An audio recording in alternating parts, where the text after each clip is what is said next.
Hello बच्चों, let's read this question. So the question says, what was Rowlatt Act? Rowlatt Act क्या था? यहाँ पे हमें 4 ऑप्शंस दिए गए हैं और उसमें से हमें सही ऑप्शन टिक करना है. Let's see the options. Option A says, it was an act which controlled the movement of plantation workers. वो एक्ट जिसने प्लांटेशन वर्कर्स के मूवमेंट को कंट्रोल किया.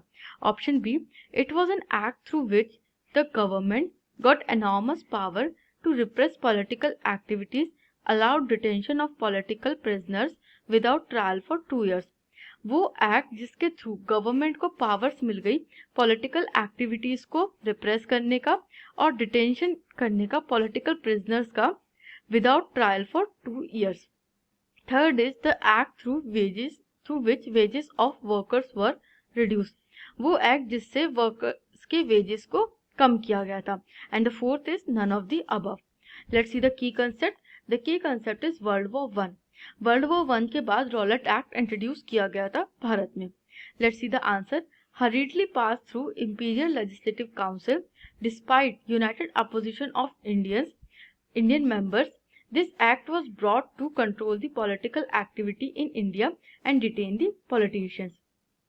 अभी जो एक्ट था वो बहुत जल्दीबाजी में पास हुआ था. It was हरीडली pass through imperial legislative council. और जो इंपीरियल लेजिस्लेटिव काउंसिल में जितने भी इंडियन मेंबर्स थे उन्होंने यूनाइटेडली अपोज किया था इस एक्ट का. इसके बावजूद इसको पास किया गया. It was brought to control the political activity in India and detain the politicians. So हमारा राइट आंसर हो जाता है option B.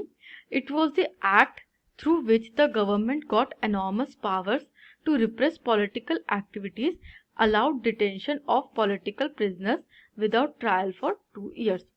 Our final answer is option B. I hope you understood this question. Thank you and best of luck.